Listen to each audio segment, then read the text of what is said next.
Frozen feels. Oo, di maano eh. Pwede ba po na natin? Oo, sige, no problem. Pag pumunta kayo rito, mag-video kayo, walang problema kasi sa inyo na yan, kunyari, minsan kasi, ang ini-edit namin, For Equilife. oo, yung nakapangalan na mga doktor, baka nakabanggit kayo, no? Kayo, mga therapist din, ano? Yun ang ini-edit namin. Pero sa inyo, kayo may upload yan, sa inyo na yan, own discretion nyo na yan. Basta sa amin, wala kaming, Thank you. super frozen pala. Oh? Ang tawag dyan is adhesive, kita nyo? Oo. Pag tinulak ko pa yan, ubusog na yung katawan niya.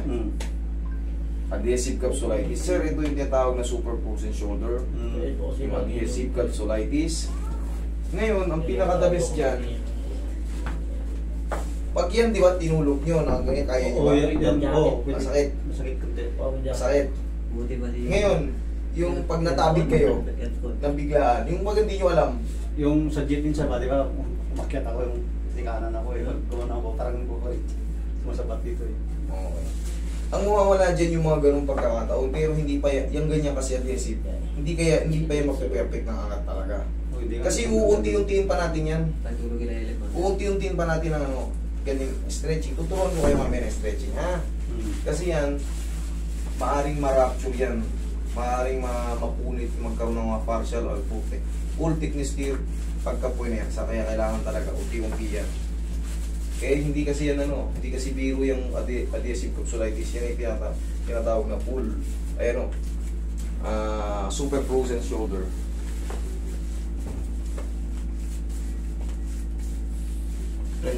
Meron akong pasyente tumawag. Galing taga-pagpapakot. Actually, anong gagawin natin? Ibasag nga. Eh kahit anong hatak mo ron, eh kung basag, maayos ba yun? Okay, relax lang. Oh, pitinin mo natin. Massaging ko muna, medyo masarap to.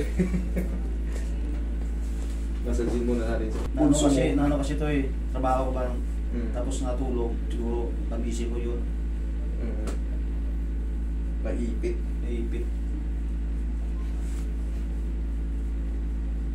Yan, massage muna natin. Bali na kayo damit mo, para maganda-ganda.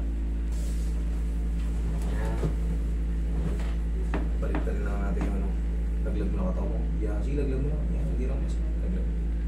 Mas maganda yung... Ayun, sarap. Yan. Sinutong.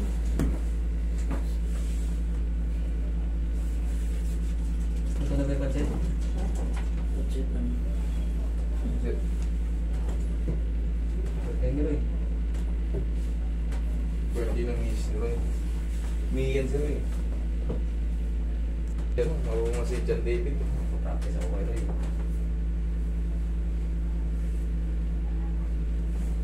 Mahalaga tumunog na. Kailangan mo kailangan. Kasi minsan bubuhat tayo ng puno. Maling buhat. Ihaya ko sir. Ihaya po.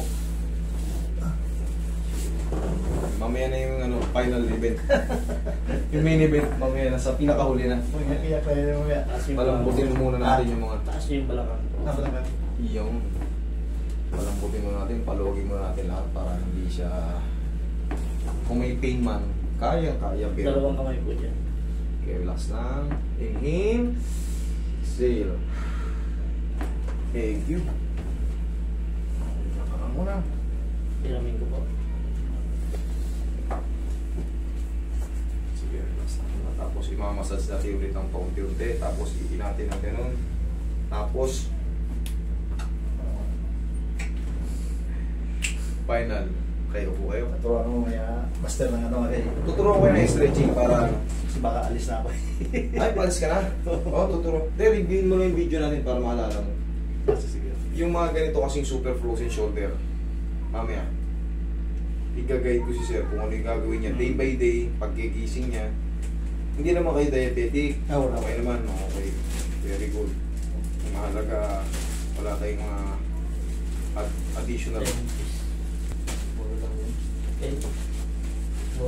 Okay, angat muna natin.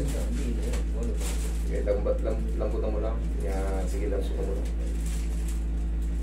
Okay, kaya? Ha? Huwag mo pigilin yung sakit. Masakit. Ha! Ganun mo lang. Ha! Yung... Tama yan. Okay. Sige, relax lang. Huwag mo lang lalaban. Thank you. Sige mo lang. Ha! Ganun lang. Ha! Yung...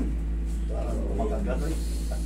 Normal lang yun. Tapos, mga ilang segundo na naman yan. 30 seconds na naman yan. Pero at least, kita mo, hindi na may nilipit yung mga paa mo. Yung iba.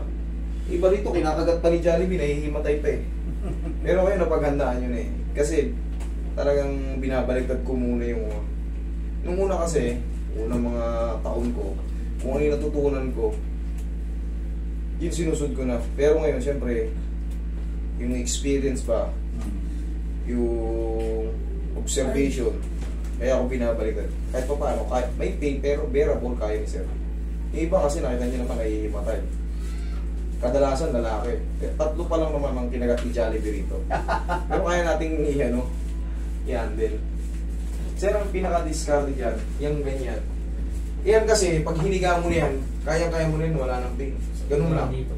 Pag nasa abroad ka na, yan. Sila ganun lang. Yan. Tapos ganyan. Lakasan mo na konti. Yan. Yan. Kabila. Yan lang palagi mong gagawin. Tapos, ito.